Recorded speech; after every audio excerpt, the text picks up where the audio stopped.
Watergate Girl is out in paperback. Yep. Jill Weinbecks is available in paperback. Good morning, Jill. Good morning. How are you? I am good. Listen, we wanted to talk to you anyway, and then this is a legitimate bombshell, is it not? The House January 6th Select Committee says Trump and his campaign may have tried to illegally obstruct Congress's counting of electoral votes and, in quote, engaged in a criminal conspiracy to defraud the United States. In the court filing yesterday, the committee alleges the emails it's trying to obtain from John Eastman will show that Trump himself violated multiple laws by attempting to prevent Congress from certifying his defeat.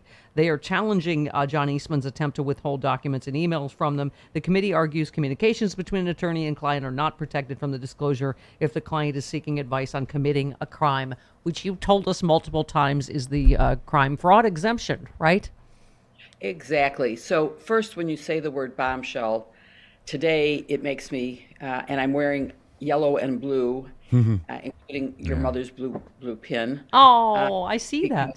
My heart is with Ukraine today. Yes. But on this other type of bombshell, it really is not exactly a bombshell because it's all been in front of our faces all along. The only thing that's a bombshell is that Eastman and his lawyers were stupid enough to have opened the door to this by their bringing this lawsuit and claiming that there was no evidence that would justify them subpoenaing him. They said, okay, you want the evidence, here it is, let me summarize it for you and the American people.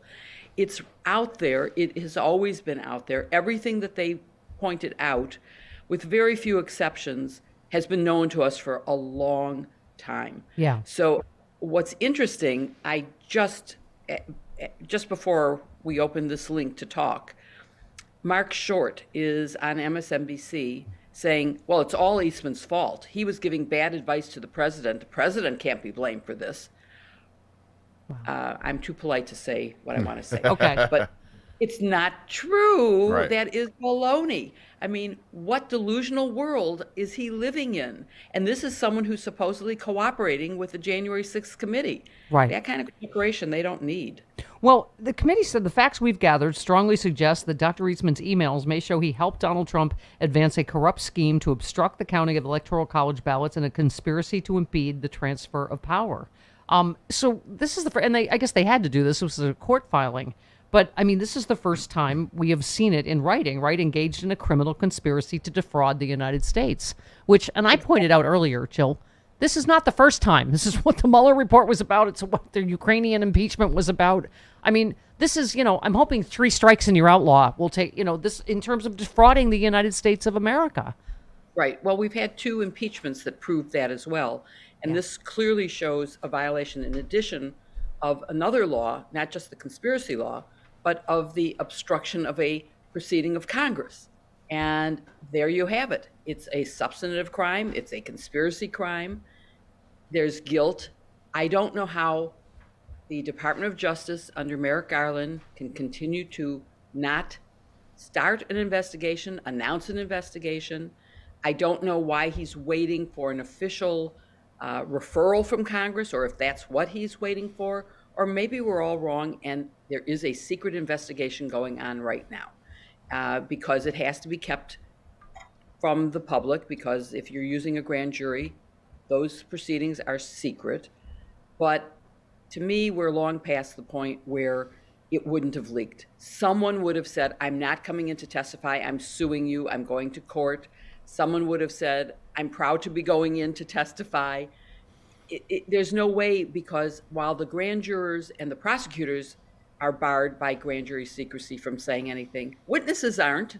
Yeah. So I've given up hope that there is a legitimate investigation going right now at the Department of Justice of crimes committed before our very eyes, crimes that will only embolden him should he get power back again. A thought that is horrible. In the same way that Putin has been emboldened by our ignoring him taking Crimea, and is now taking Ukraine. And then what's next? Moldova will be next because it's not a NATO country. Maybe Sweden and Finland. They're not NATO countries. Yeah. So We, we need to stop both madmen. Yeah, We have yeah, to stop, yeah. and Well, we have I to mean, stop there Trump. there is a straight line. I keep saying, Jill, it's all one story, starting with the actually before 2016 with Manafort installing a Putin puppet in Ukraine, installing Donald Trump here. I mean, through the Ukrainian impeachment. I mean, through January 6th, it's all one story. I mean, it's them trying to overthrow our democracy is what January 6th was.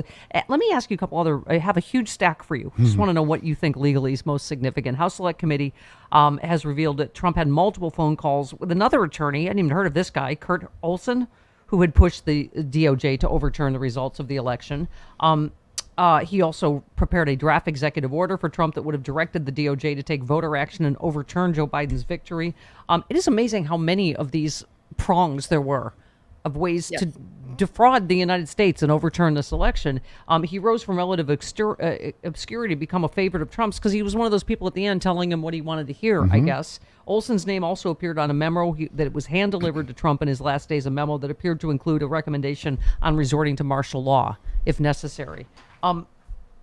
Quickly, that and Jason Miller's testimony documented Trump's criminal intent because you always talk to us about that he was, it's basically his testimony is he was told he lost the election. He knew, right? Well, did you need that testimony to know that he knew? I mean, what delusional world could you live in that you didn't know you lost? You lost 60 filings in court. He went to court 60 times. Right. And was thrown out. He must have read newspaper. Well, maybe not. Okay, maybe he didn't read newspapers. But someone must have read to him the newspaper accounts. People were telling him it's clear that he knew he lost and he wasn't going to give up, and they were looking for illegitimate ways.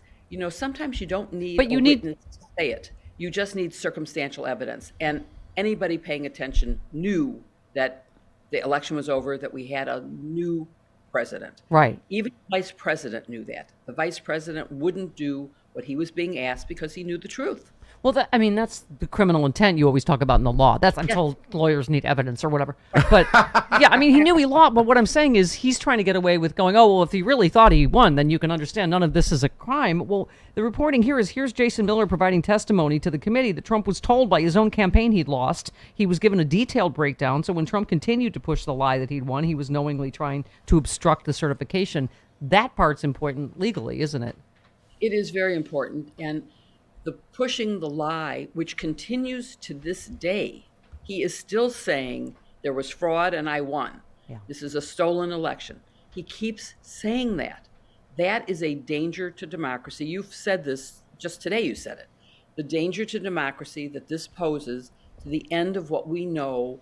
And then you have even Mark Short today, even though he was saying, well, blame Eastman, not the president, did admit that if the theory was correct, that they could just sort of say, well, we don't accept those electors, well, then Vice President Harris has the same power. And she could say, well, I don't like the voters from Texas. I think they voted for the Democrats. By the way, I'm good with that. Real quick, I've got so much more, but we're running short of time. Recent court filings show the House Select Committee has been focused on investigating whether Republican lawmakers helped Trump to try to overturn his election loss. The panel asked right-wing attorney John Eastman to prioritize turning over emails that included the names of 14 Republican lawmakers, including Ted Cruz and Josh Hawley. This is what we're wondering, too, is that all of these there are lawmakers that seem connected to this. How close do you think they are to really making that stick legally? That's a little harder to determine until we see what the communications were. On the other hand, there are some of those members of Congress who were vocal on January 6th. And I don't mean just by voting, because there is a protection for them for their votes on the floor. Anything they say or do sort of gets protected. But all the things that they said to the public, that they still say to the public, that they said before that to the public, and any strategizing they did to bring about the result that Donald Trump wanted could make them liable. But again, back in Watergate, the chief criminal was an unindicted co-conspirator, and I don't think anyone's going to be happy with the president being former president being an unindicted co-conspirator and seeing members of Congress, the defendants. It's got to be all of the conspirators. Okay. It seems to me the other really significant thing that just happened is Joshua James, member of Oath Keepers, co-defendant with Stuart Rhodes, the head of Oath Keepers, has pled guilty to seditious conspiracy. His guilty plea, a big win for the DOJ, potentially problematic for Rhodes, who has pled not guilty. James is admitting his actions at the Capitol were intended to disrupt the peaceful transfer of power, and they were done as part of a plan concocted by Rhodes. This seems significant to me. Yes. It is, but again, it's one of those things that the proof at the trial would have been dramatic and would have applied equally to Rhodes, although Rhodes wasn't inside the Capitol. He was the director from behind the scenes. His guilt is just as clear. It's the same thing as the getaway driver who doesn't go into the bank is just as guilty if they rob the bank and they get away, or if they shoot someone and he's not inside, he's guilty of the murder as well. That's what happens in a conspiracy. You take on the responsibilities for the actions of all your co-conspirators, and anything they say can be used against you. So that means that the testimony can be used against Rhodes. Right, and so this significant. And this, by the way, they say deeply incriminating evidence against Rhodes, also charged in the conspiracy, including an allegation he instructed his followers to be ready to kill anyone, even members of the armed forces who sought to remove Donald Trump from office. I'm just a layperson. That seems serious. Yeah, a little bit. To me. Yes. I would say it's definitely serious. I would say that they're moving up the chain and that the charges need to be expanded against some of the other people who were involved in that particular branch, the Oath Keepers. Yes, you are so on target here. I can't add to anything because you've said it all. I've been your paralegal now for, a year or two? The Senate Judiciary has confirmed confirmation hearings for Supreme Court nominee Ketanji Brown Jackson will begin March 21st. She's begun her first meetings with senators. You had a terrific long thread about how, unbelievably qualified and amazing she is as a candidate. You said one of our nation's brightest legal minds, exceptional credentials, unimpeachable character, unwavering dedication to the rule of law. And you forgot to also include that she knits, which also Joyce White Vance does, and she went to high school in Miami with Katie Fang. So those are two others that should make this a slam dunk. How could you pass her up? I mean, she clerked for Justice Breyer, who she would be replacing. She has all the traditional qualifications of Harvard, clerking for a Supreme Court, and she knits. Yeah. I mean, really, how much more could you ask of any candidate, really? I think she should just wave her knitting needles menacingly whenever somebody, a Republican, starts to say anything disrespectful or racist. Just kind of. Exactly. Yeah. Exactly. Okay. It's going to be very hard to come up with any legitimate reason to object to her. Yeah. And it's going to look racist and sexist if anybody does. Yeah. There's no getting around it. Oh, Tucker Carlson would like to see her LSATs. Yeah. Yeah. Because, I'm sure they were crappy. That's how you get into Harvard. Okay. I'd like to see Tucker's. Okay. It's amazing. Just when you think there will be no, low, someone will not go to with this unbelievably qualified nominee that, they'll do it. I loved you quoting Lenin on Twitter. You said if there are decades where nothing happens, and then there are weeks where decades happen. This is a week where decades happened. It does feel like that. And everything is connected. You were talking about Ukraine. It breaks my heart, inspires me to fight for democracy here and abroad. And that is what we're engaged in, right? I mean, it is a fight for our democracy as well. It's absolutely. And I've been learning a lot on Twitter because one of the big questions I had was, why hasn't anyone attacked that column of armor and trucks, resupply trucks, that is sitting a 40-mile long sitting duck that is about to attack civilians? And first of all, what about war does Putin not know? I mean, you're not supposed to attack civilian targets. War crimes. Military. Yeah. It is war crimes. Yeah. And so it's been referred to the criminal court for war crimes, but so what? He's still doing it. Yeah. And he's not stopping. Yeah. But I've learned some reasons why maybe it's not the chief target, even though it's an easy one. Sometimes low-hanging fruit has to be ignored to go after defending the more immediate threats. And so it's been an interesting it's been interesting. But democracy here and abroad is at stake in Ukraine. And here it's at stake because of the January 6th committee, not because of it, but because of what they are uncovering about the past administration and the threat that it poses to the future. Yep. It has to be stopped now. And thank you for using my mom's pin to stand with Ukraine. Yes. It seems that a blue pin on a yellow suit was the answer to yellow and blue. That's right. All right. Love you, honey. See you Thank you so much for the opportunity. You too. See you next time. There she goes. Our favorite. Our favorite.